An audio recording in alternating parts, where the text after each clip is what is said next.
In this episode, you will discover how a life-threatening health crisis can reveal the hidden fear driving high achievement, and how to shift towards a more aligned and fulfilling definition of success. Welcome to Personal Development Mastery, the podcast that helps you gain clarity, overcome what holds you back, and take confident next steps towards a more meaningful and aligned life. I'm your host, Dr. Agi Keramidas, a personal development mentor and coach, and this is episode 616.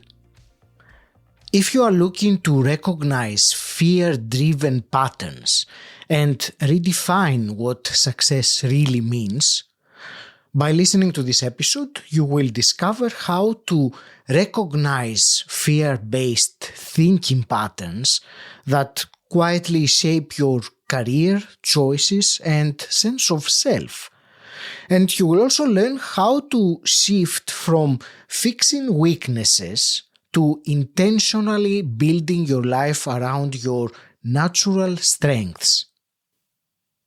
Before we start, if you would like to find clearer direction and take confident next steps towards a life more meaningful and aligned, I offer one-to-one coaching to support you on your journey. To learn more, visit personaldevelopmentmasterypodcast.com/mentor. The link is in the episode description. Now let's begin. Today it's my real pleasure to speak with Chris Woods. Chris, you are a coach, former Google sales leader, and author of Balls and Brains, where you draw on your own experience of a life-changing health crisis, and you help people overcome fear, focus on their strengths, and redefine success by replacing their fear-based patterns with a more sustainable way of living. Chris, welcome to the show. It's a real pleasure to speak with you today. Thank you so much for having me. I really do appreciate the opportunity. It is something that I believe we can draw all of us can draw some very useful conclusions perhaps, or inferences maybe from your own personal journey and what you experienced and how things changed for you. So for the listener right now to the conversation, I will say that you will learn to recognize patterns that are fear-based and redefine success, and also reconnect with your strengths. So these are the things that I'm going to speak with you today about, Chris. What I'd like to begin with is, that moment that things changed for you. In your way, it was quite radical. So at that time, and I'm giving my own, preamble of this, from the outside, your career looked highly successful, but then you had a health crisis. You actually flatlined on a hospital bed, and then things changed very much. So what I would like to ask is, if you take us just before the health crisis, how did that period actually feel from the inside before you had the crisis? So it felt pretty high pressured, but it also felt like I had been doing the things that I had set out to do, at least that what I had intended when the intentions and goals of a young man. So I had always wanted to be successful and was very driven. A strange driver was that my father had died when I was 2 years old, when he was 40. So I'm the youngest of five. My mother went in to wake him up, and he had died in the bed at 40 years old. So I grew up in the aftermath of that and had a strange kind of either knowing or dread that I would go early as well. So I used that as a real driver to overachieve, I think. And I have said to people upon reflection, it felt like I was living to build an obituary as opposed to living to build a life. So I had a lot going for me at the time, and still do. So was 40 years old, working for Google. I had just recently gotten into Harvard, and I was in a master's of public administration program that Harvard was paying for. I was done with a semester and was on mid-semester break. I was doing some yard work and I ended up being bitten by a tick in my back. My body had an adverse reaction to it. Eventually had cardiac Lyme disease. And when I was in the hospital, my heart stopped. So fortunately, I was in the best hospital, available in Mass General in Boston. And they called a code blue and brought me back with the paddles. So I came to and was in a room full of doctors, and they said, Mr. Woods, do you know what just happened? And I said, I'm not sure. And they said, you flatlined for about 1 minute and 4 seconds, and we brought you back. We're going to keep you now in the hospital until we figure out, what's going on. So they did. They kept me in the hospital for a few weeks and ran a bunch of tests. They believe that it was an adverse reaction that I had to the tick bite that then gave me the cardiac Lyme disease. They installed a pacemaker in my chest and then said, based off of this, we want to keep seeing you every 6 months or so. Anything like this happens again, your pacemaker's there to safeguard you. We think you have another 50 years to live. So that's the great news. But then it gave me the opportunity to then say, how do I want to live these next 50 years differently than the first 40 years? Mm-hmm. Mm-hmm. Out of interest, and that's perhaps not entirely the topic of the conversation, but that during that, you said 1 minute, 40 seconds that you flatlined. 1 minute and 4 seconds. Yeah, 4 seconds. Yeah. Did you have any experience of it at all then? There was no something else that you didn't know that anything happened at all then during that time? It was only the doctors that told you about it. Yes. So I don't remember anything that happened during that time, but what I do remember is then regaining consciousness and being aware of where I was, but being unable to speak or open my eyes. So I could hear everything that was happening in the room. And I wanted to be able to say, hey, just give me a minute. I'm coming back. But I couldn't. I was, I couldn't open my eyes and I couldn't speak. So that felt like it went on for a bit. But I could hear them saying, okay, we have a heartbeat now. Let's see what happens when he comes back. So that was the part that I do remember was, okay, this is good. But this is strange. Why can't I communicate? Thank you for that. So it sounds, and the way that you describe it, like, and I suppose that would make a conclusion for an experience like that you were, in a way, given a second chance, because that 1 minute and 4 seconds, it is something that could have gone the other way. So yes. Tell us what the realizations that you had was, and the changes that, not necessarily the actions that you took, but the internal changes that happened while you were processing what had happened. And, as you said, the 50 years, how you wanted to live. So the first thing was a gratitude that I was there, that it happened there. So, they asked me and asked my mother at the time a lot of questions about my father. And so he had died in 1972 in his bed, and they never did a full autopsy. So they wrote it off to a heart attack. So they asked her a lot of kind of more detailed research questions. And I had a couple of times over my life this thing called vasovagal syncope, where if you have a physical trauma, sometimes your blood pressure can drop and you can lose consciousness for like 5 seconds. And that had happened to me a few times. And so they asked her whether that had happened to my father. And she said, oh yeah, he had that as well. So a theory is that, the thing that they said that I had, which was a sinister vasovagal, so as opposed to then just the blood pressure dropping, my heart stopped. They theorized that could have been the same thing that happened to my father. But he was all alone in his bed, whereas I was surrounded by the best doctors in the world. So that was one of the first things that went through my mind was that, wow, how lucky am I? And maybe now I'm not going to follow the same pathway that my father did. And that's what ended up then kicking off the whole thought process of how do I want to do things differently, as opposed to just saying, okay, thanks for the second chance. I'm just going to continue on my own way, the exact way that I've been. Mm-hmm. So what was it that you felt like you needed to do differently? I got in touch with the fear-driven mindset that I had, that, I had adopted it early, and it seemed to work for me. If you look at externally, that, I was working for Google, I'd gotten into Harvard, I had a top tier MBA, I had achieved all these things.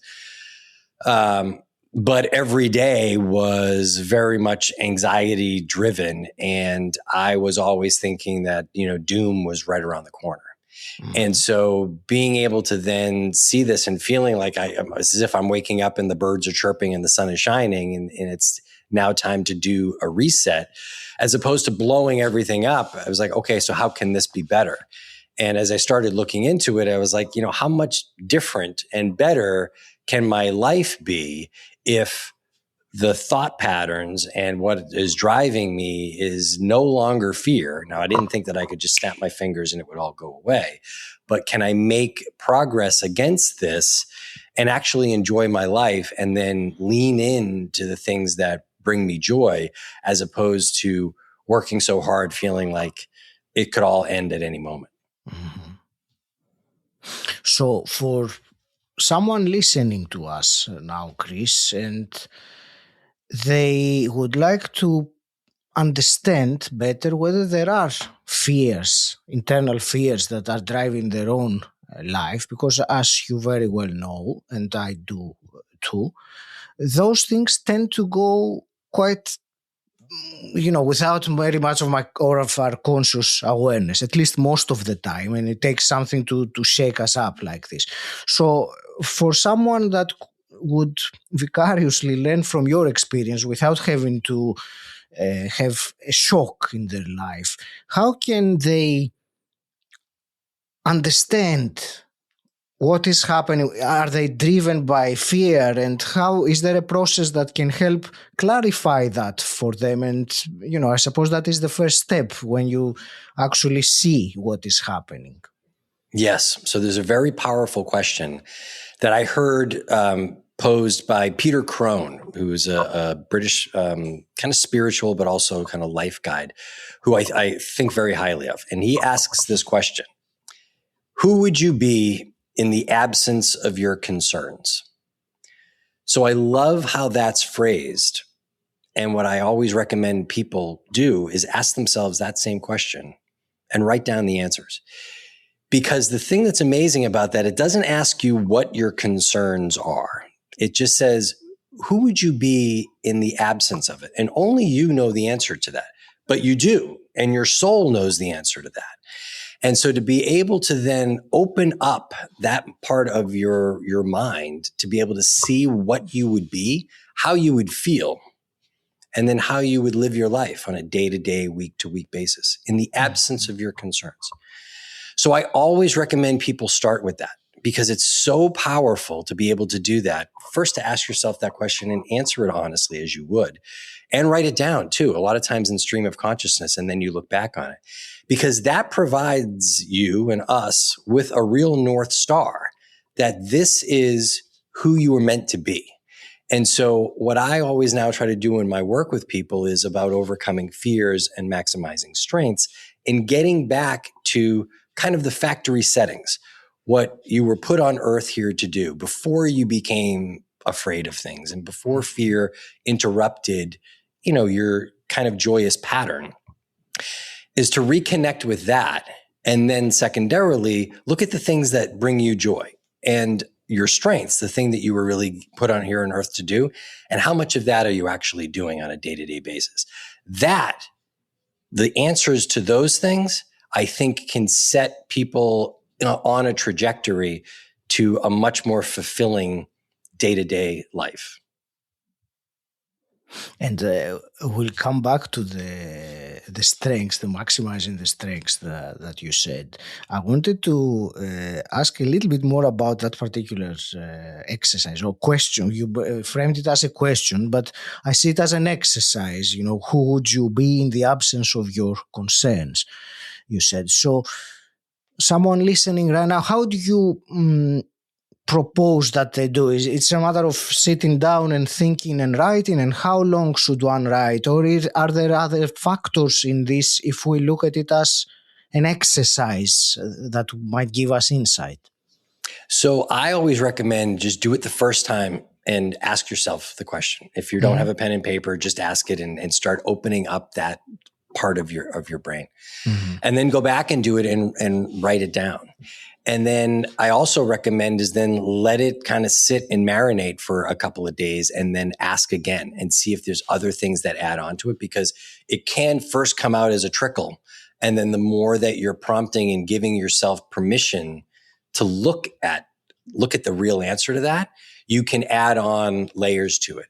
Because I always say to people, this isn't me giving that to you. And this isn't you went to a teacher and they, told you this is what you should do. This is really an answer that's coming from within. And sometimes it comes all flowing out all at once, but sometimes people need to do it in an iterative process. And that could really be more of like an exercise as you refer to it. Mm-hmm. I do see, Chris, these things personally, and from my own journey and my own self-exploration, I see these kinds of questions as exercises rather than, because question can be a bit casual, and I think there is so much potential when you invest in exploring the question, and not the question as such, but what comes up as an answer. That's why I used the word the word exercise. Let's go to the strengths that you mentioned earlier, maximizing our strengths. So let's clear that for someone that has perhaps focused very much on improving their weaknesses. And many people, unfortunately, we're taught like that if you're not good at something, work extra hard at this, which, of course, it's not the right thing to do, but many of us do it anyway, because that's how they have been programmed, let's say. So give us the overview of why should someone shift from trying to improve their weaknesses to trying to maximize their strengths, and then we can talk about practically how one can do it. But let's start a step before. Sure, because I think that it improves not only and most importantly your internal alignment when you are spending your days and weeks and months actually playing to your strengths. But then if you also then extend that and say you're working in a business environment or any other one where there's other people who are impacted by your work, you are more likely to be successful when you were playing to your strengths and you're putting your effort into going from good to great, as opposed to putting your effort in from underperforming to get to average. Mm-hmm. Now, what I do say on this is we all have developmental areas, and I'm not saying that you just ignore those, right? But one of the things that I say is that if, depending upon what your profession is or what the role is, if there are things you need to get better at that there's no way around it, I understand it. But what I would prefer somebody to do is to be able to take an honest look at what they're really good at. I recommend doing the Clifton's Strength Finders or something like that, right? So it's an online diagnostic you can take that will then kick you back your top 5 and your top 10 strengths, and also recommendations on how else you could be exercising those, as well as watch outs. And we can talk about that in a second, because with every, kind of strength comes a potential thing that you need to be aware of. But if people are first off lack awareness of the things that they're generally really good at, and they've just gotten themselves into a work kind of grind where they're doing just what the job is and wondering why things aren't great, I always recommend let's take a real look at what you're currently doing and map that against what these strengths are. And what can you be doing now more to lean into your strengths? And what I always say to people, I'm not telling you to then blow up your life. If, I'm not saying that you're going to quit your job or then do all these things. It's more like it then gives you an opportunity to start mapping a trajectory as to how can you be spending more of your time playing to your strengths as opposed to spending your time playing catch up, because that's not the way to win. And it really doesn't feel good.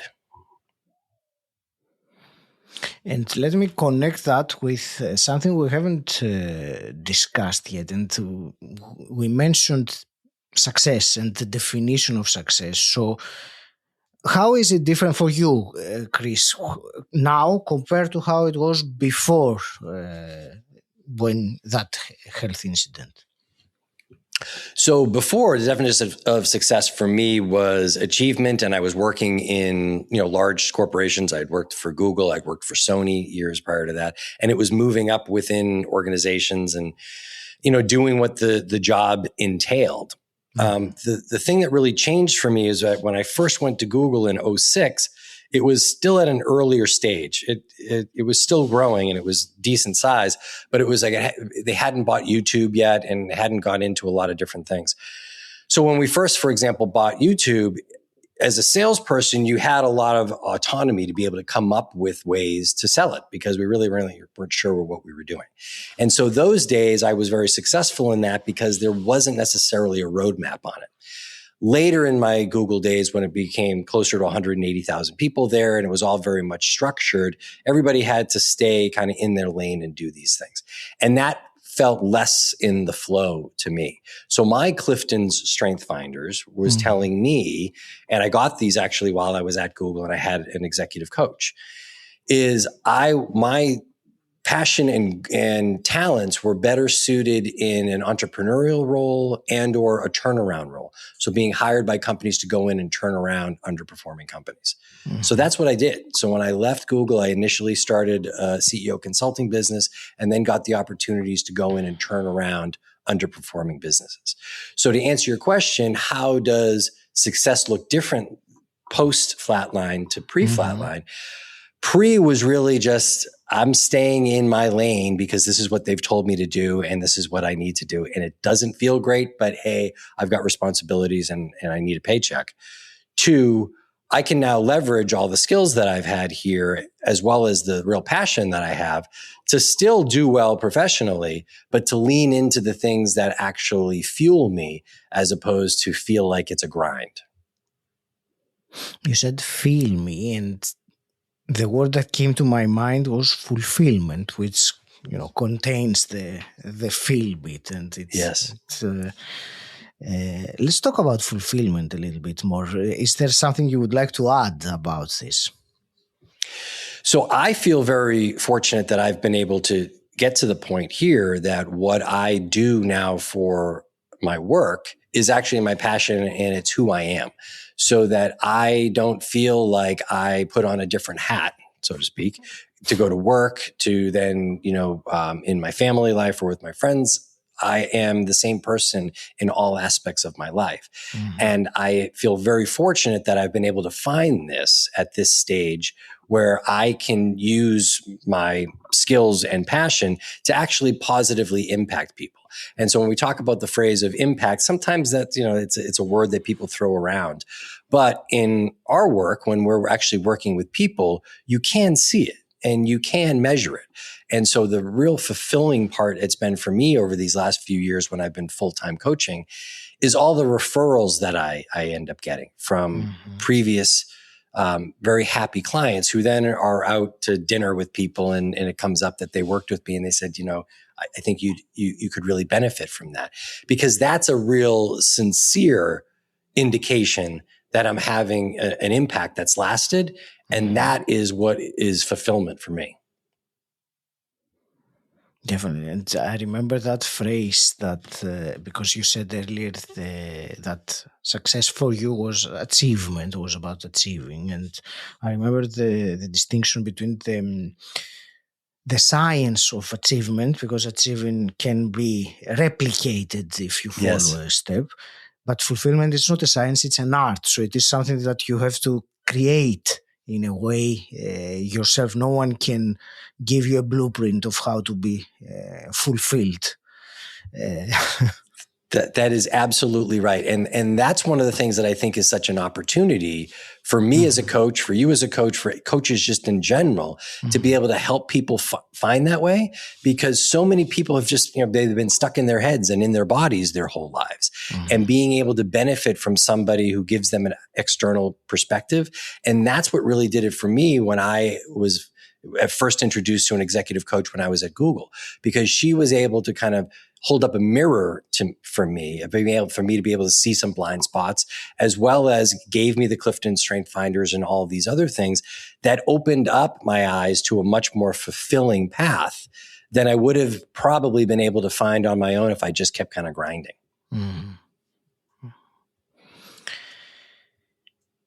Chris, tell us about our book, your book, Balls and Brains. Who is it for, and what will they gain by reading it? So I named it Balls and Brains as an attention grabber, as I'm sure you can appreciate. And in this day and age with, short attention spans, you need to be able to approach things that way. Yes. And so the foundation of my coaching that I do with both males and females starts with strengths and with fears, and then we go into goals, et cetera. But I mostly wrote this book for younger men. So men in their 20s and 30s who will pay attention to that Balls and Brains. Like, what is that? And all right, I'll listen, because I know that oftentimes men in the early stages of their careers and even later are resistant to talk about fear. And they're like, listen, I got it handled. I don't really want to talk about fear, any of these things. And it's meant to be an accessible way for them to say, listen, I'm bringing it up. I'm telling you that you could be better. And I'm not saying you need to lay down on a couch and we're going to do therapy. I'm saying, let's just start with this process that you can just read the book in the comfort of your own home and be able to then start opening up how you can be better. Because what I always now say about these things is to move you from grinding to aligning, or the visual I always say is moving you from feeling like you're in a rowboat where you're doing everything from effort and it's really all on you, to moving into more of a sailboat. So you're still going across the water. You'll go at a better clip. You're still guiding it. You're still deciding the direction on it, but you're using larger things that are available to you that you're not currently tapped into. So that's Balls and Brains. That's the intention on Balls and Brains, is to be an invitation for younger men to be able to say, all right. And then after they've read through the balls part of it about overcoming fears, and then the brains part about really identifying and leaning into your strengths, it then says, based off of this, if you wanted to go deeper, we could work together, or I could give you some additional guidance. But I feel like those are the two most important steps to set you on a more inflow trajectory, which is to get awareness of fears as well as your strengths. And where can the listener find out more about you, Chris? So as you had mentioned before, I have a very simple name, right? So it's Chris Woods with an S. So CHRIS, Woods with an S. And I'm a coach. So my website is simply chriswoodscoach.com. So there you can see more details about how I work with people. There's testimonials from lots of happy clients. There is a link to Amazon to check out Balls and Brains, as well as there's a way to message me directly if any things that you've just heard today resonate with you and you'd like to have more of a conversation. Thank you. And Chris, before I start wrapping these things up, I have two quick questions I would like to ask you. And the first one is, what does personal development mean to you? I like to think that we should always be focusing on personal development. Everybody should be, right? You're never a finished product. And so what I think is, as a coach, helping somebody see and achieve the best possible version of themselves that they're capable of being.